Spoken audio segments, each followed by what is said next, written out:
Hello. How are you? How's everybody?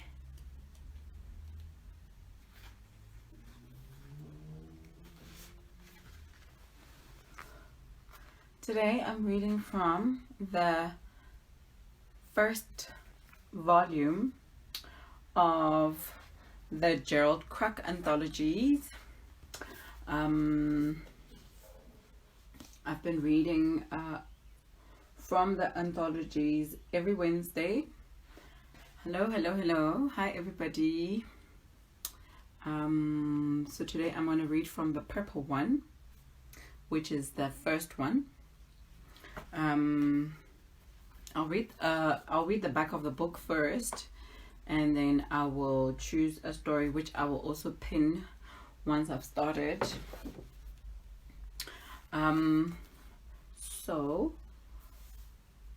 If you haven't been joining us every Wednesday, the Wednesday edition is of me reading from the Gerald Kraak Anthologies, which is based on African perspectives on gender, social justice, and sexuality. So there is 3 volumes. This the third one is The Heart of the Matter. Don't know if you can see the cover. That is the third one, which is last year's one. It is edited by Sisonke Msemang, and this is 2019, and I think it started 2016 with the submissions, and then the first one was in 2017. So every year, this was in 2017. That's the first one, and then this was the second volume. So every Wednesday, I read from this one, this anthology. The Heart of the not The Heart of the Matter, but the Gerald Kraak Anthology and the Gerald Kraak Award is a joint initiative between the Other Foundation and the Jacana Literary Foundation. Before I start, do you see Blackbird books? I need a black one, because black, yeah.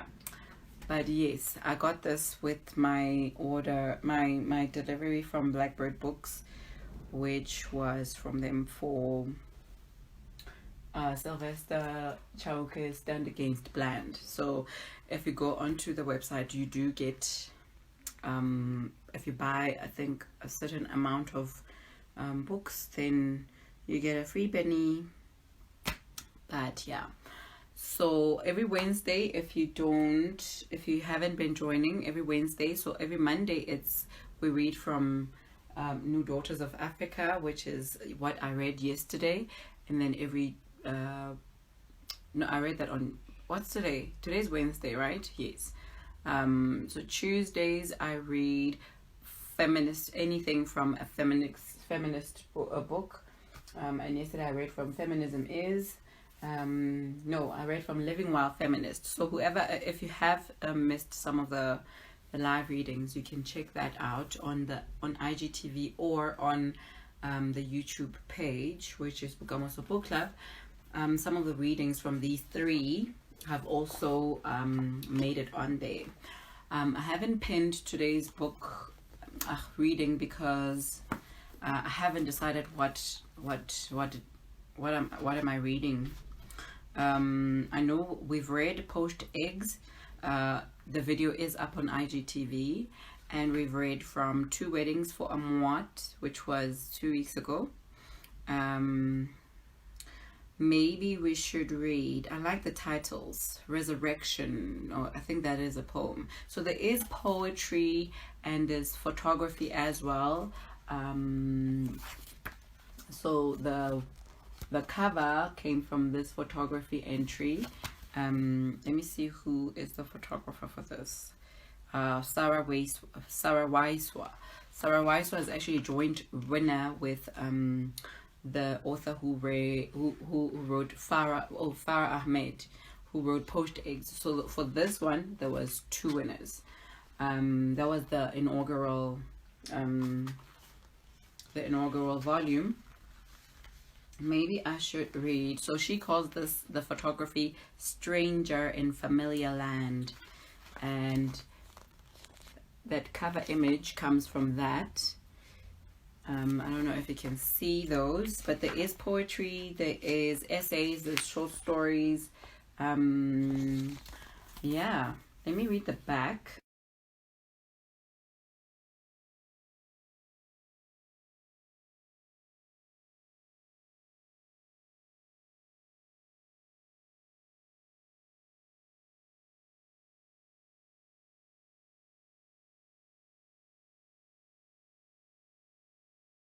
Pride and Prejudice is a collection of the short-listed entries to the inaugural award named after Gerald Kraak, born 1956 and passed on in 2014, who was a passionate champion of social justice and anti-apartheid activist.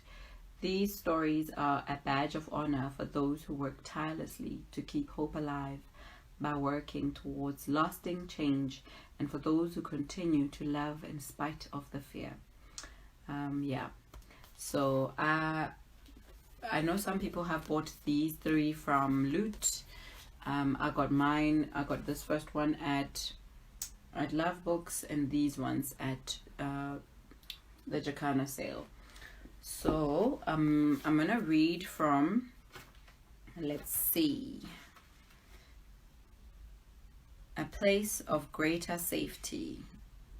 Oh, but it's very long. Oh my gosh. Very, very long.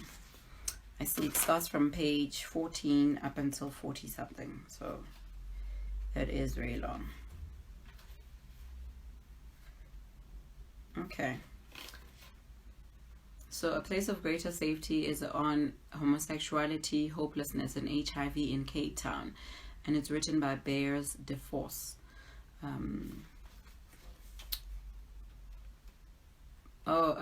No, I didn't forget to pin the book below.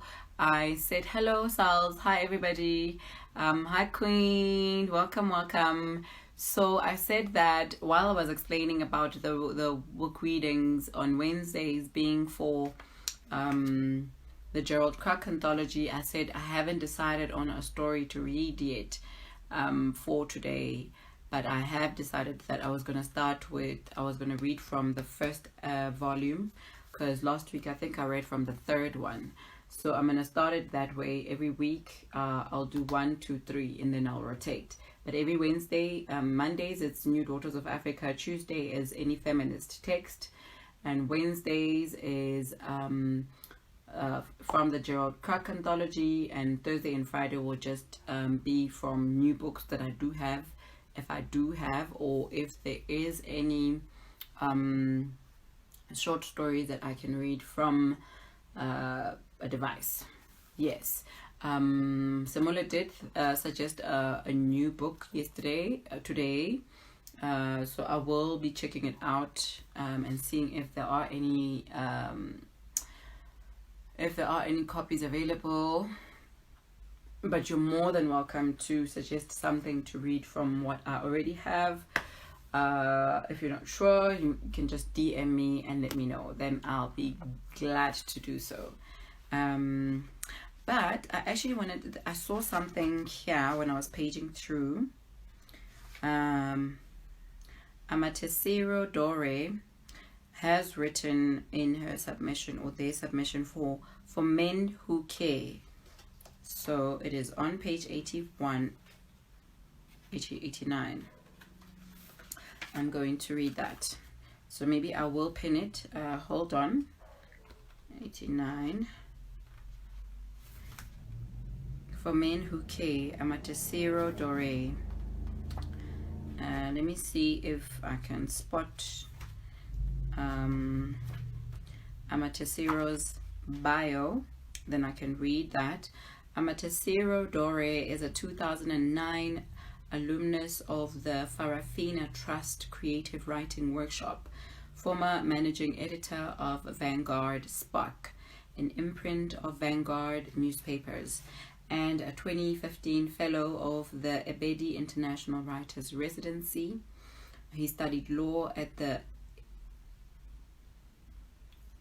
Nedion University and the Nigerian Law School, and his works have been published in and by Afri-Diaspora, Bakwa Magazine, Brittle Paper, Farafina, Kalahari Review, and Kwani, Munyori Literary Journal, Queer Africa 2, Saraba Magazine, and elsewhere. He has won the Saraba Manuscript Nonfiction Prize and the Reimagined Folk Tales Contest. He lives and writes in Lagos, Nigeria. So that was about Amatesiro Dore, and this is For Men Who Care. Chapter 1 is called I A Day. I A Day. How much are you going to pay me? The guy was talking to me, but I couldn't believe this was happening. It was 5 a.m., 3 hours after having sex, and he was drinking on my bed. I was dressed and ready to drop him off, but he decided to scandalize our sexual encounter. How much do you want? How much do you think my ass is worth? I can afford 10,000 now. I will have to use a cash machine to get more. He smashed the glass and red wine splattered on my wall. I collapsed on my knees and started to beg. This changed the game. I will give you anything, just don't make a noise. The whole of Ikoyi will gather if I don't get my money now. My best friend and his fiancée were sleeping in the opposite room. My father was in his wing across the courtyard, and our house helps would start their Saturday morning cleaning before 6. I couldn't explain returning home from a nightclub with a guy. I couldn't even remember his name. You think you can just fuck me, scatter for free? The guy clapped his hands and laughed while I remained on my knees. I started to cry. His voice threatened to make me fatherless and without a friend in the world. It had never been more obvious to me that I couldn't trust anyone with the truth about myself. I swore to kill him for robbing me of the lies that allowed me to sleep and wake up every day. You sabi fuck man, but you know one pay. Today, breeze don't blow and everybody go see your ranch, your yanch. He didn't speak Pidgin when I met him at the VIP. It was the year of the ace of spades and my table had plenty. It was one of those nights when friends from abroad, fellow gentlemen of the bar and familiar residents of the island somehow appeared at the same club at the same period to thank God for Friday. He was a fresh, young guy smiling like the sun on the blinking cold dance floor. His tattoos flashed from sleeveless, gymmed arms, and our eyes mated several times in a club filled with women. I fancied him because there was nothing effeminate about him. He was just a random, well-dressed dude chilling in the club without the company of babes or guys. Hey, come chill with us, I said, and passed him a bottle to refill his glass. I made him laugh, kept his glass refilled, and ensured he remained within a touch away. What did we talk about? The yarns of tipsy men, women, sex, and pussy. Are you getting hard? I swept my palm over his regions. I've not had pussy in a long time. He laughed into my eyes. What have you been having? I asked, and he laughed on my shoulder. At that hour, when drinking buddies switched clubs or returned home with a date or girlfriend, I left cash for a chunk of the bill and sneaked out with him. He lived on the mainland and didn't mind sleeping in Ikoyi that night.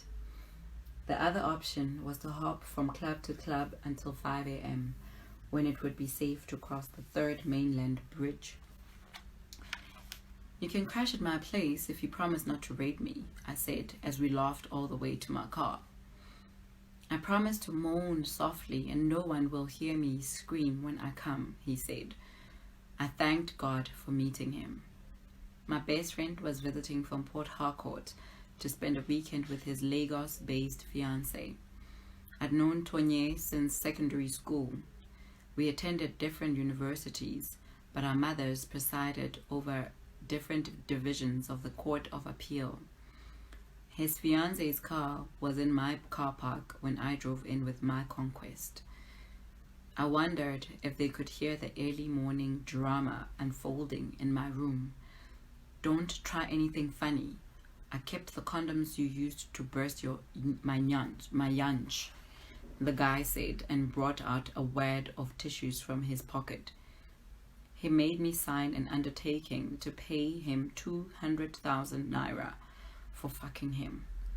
I decided not to leave him alive because of the risk of exposure.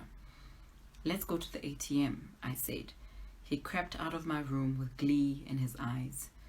Within the wealth and prestige of Ikoyi, there were bad roads without streetlights and isolated avenues avoided by pedestrians at night. I found an ideal spot and smashed a bottle on his head. He flew out of my car and I ran after him. I caught up with his bleeding head and we struggled for the evidence in his pocket. After many blows and unanswered cries for help, he threw the tissue in one direction and ran opposite. I found the condoms, buried them, and drove after him, but he hid from me, so I didn't find him after driving up and down the street.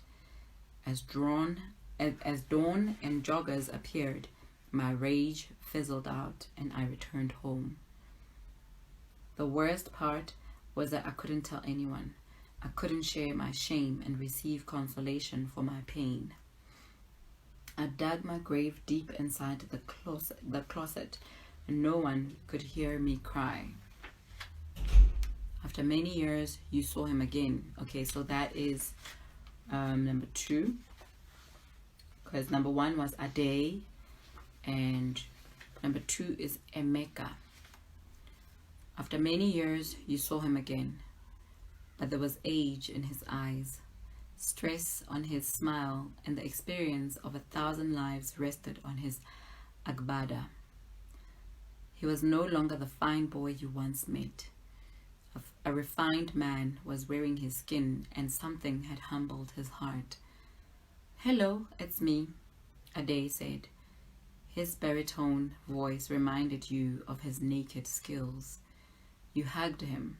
His musk of wealth, his breath like wine, and his heavyweight chest intoxicated your soul. Yes, this is still nonfiction, right? Yes, it is. I think this is nonfiction because this is everyone's story. I think this, for him, he does nonfiction. Amatesiro does nonfiction. Zindatu was asking if this is still nonfiction. I think it is. It is.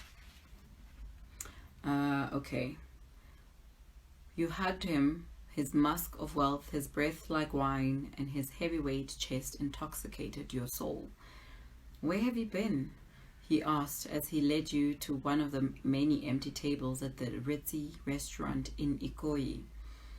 A waiter appeared to take your order, as though it was a pre-arranged date and not a scene of serendipity in action. You wanted to run away when you remembered the unanswered phone calls, ignored messages, and social media blocking after he seduced your soul, banged your brains out, and flushed away your existence with his condoms. Your spirit said you should leave, but your body smiled at every word that came out of his sweet mouth that had once churned your ass into butter. "What are you doing here?" he asked. You told him about the Southeast Asian rice that made you drive from Apapa to Ikoyi that Saturday afternoon. "No wonder you're now carrying extra shock absolvers," he said, and you became conscious of the roundness of your belly, your flabby arms and cushy behind. Your days at the gym had passed, but the muscles of your bank accounts could crush his trust fund and all the proceeds from his decade-long legal career. You deflected his lascivious scrutiny of your fleshy insecurities with questions about his life. So the way I see it is two people who had actually had an encounter as a one-night stand. And so the first story was Ade, was the person, Emeka talking about Ade and what Ade had done. I'm not sure, but let's read on. You deflected his lascivious scrutiny of your fleshy insecurities with questions about his life. He answered like an old friend, volunteering details of his private life, and the realization gouged out your eyes. Ade was out and bawling in Nigeria. Yeah, all my friends know, including my colleagues at work, my sexuality is stale news. Of course he could get away with it, you thought. His mother on the bench of the Supreme Court and his father served 3 different commander-in-chiefs of the armed forces. The law was for the poor and unconnected, a tool for blackmail and police extortion. It was to remind people like you of their place beneath society, irrespective of wealth and personal achievements. I was friends with this guy at church, Ade said, feeding your courage. He was from one of those families who drove all the way from the mainland to attend church in Ikoyi. We went to school at about the same time, but he attended a state university in the East. When this guy was in school, I would send him pocket money. I gave him the laptop he used to write his final year thesis. I gave him money to travel up north for National Youth Service Corps. Even when he was getting married, I went with my friends to his wedding in Enugu. Suddenly, after this guy married a senator's daughter, he changed it for me. It was much later that I heard he had been saying shit about me, how I never had a girlfriend, blah, blah, blah. Then I noticed he was acting weird, like he didn't invite me to his child's birthday and other celebrations, but invited my friends and other people he met through me. Finally, I confronted him, and the son of a bitch asked, "Are we really friends?" I was like, "What do you mean by that? After almost 15 years of enjoying my money, you're asking if we're really friends, you gold-digging bitch." I didn't even like him that way, and I never made a pass at him. The ugly motherfucker wasn't my type. He was just a friend from an underprivileged family. When he went about trying to make my childhood friends cut me off, it boomeranged on him. We cut off the bitch, but he changed my mindset. That experience made me admit my sexuality to my close friends, so I could get rid of them if I needed to, but I was surprised by their reactions. My best friend said he had known since puberty, but he never confronted me because he never gave a fuck about it. After that, I just became myself.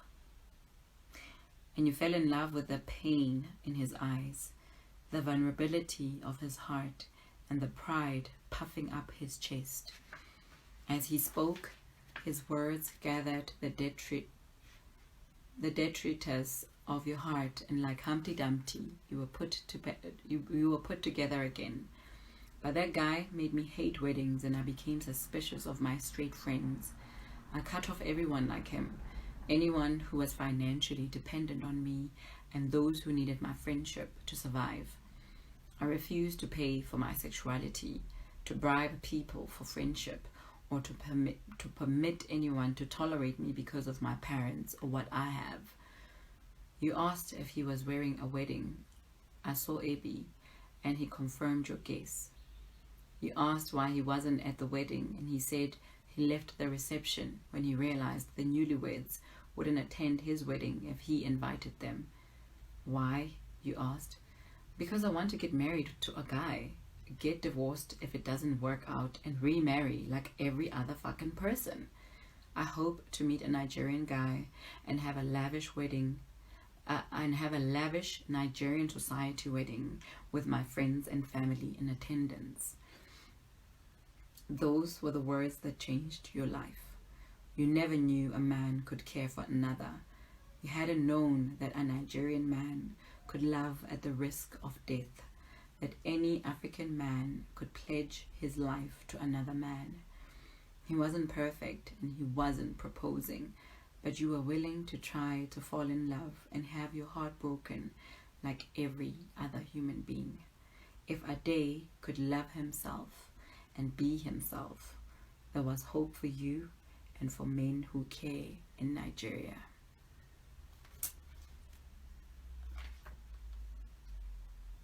That was nice.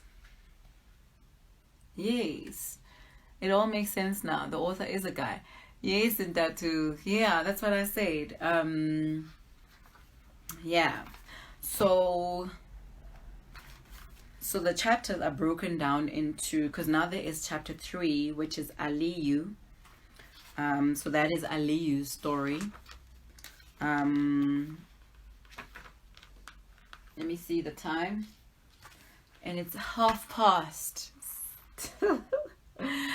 That was it, guys. I'm not gonna read the third story. Quite interesting, right? And it shows you the kind of fear that gay men have in certain countries. Yeah, and how they hide who they are out of fear as well, and out of the fear of their families not wanting anything to do with them, you know. But yeah, I liked how that second chapter finished. If Ade could love himself and be himself, there was hope for you and for men who care in Nigeria. Sounds like a memoir, right? Yes, Sal says she wants this and it sounds like a memoir. It does sound like a memoir. So yes, it is written by Amatesiro Dore, and it's on page 89 of the first volume of the Gerald Kraak Anthology, which is stories of its African perspectives of gender, social justice, and sexuality. And this is how they look like, all three. So that was it for today, guys. What did you think of it? Ms. Weiner says Loot had it on sale. Yes. The essay reminds me of the lives of great men.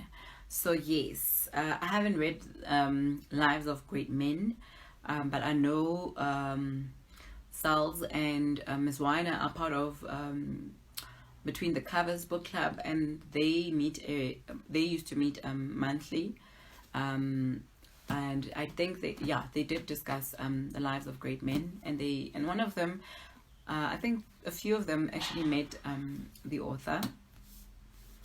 So yes, at was it Franschhoek Festival 2 years ago or a year ago? But yes, that was today's reading, guys.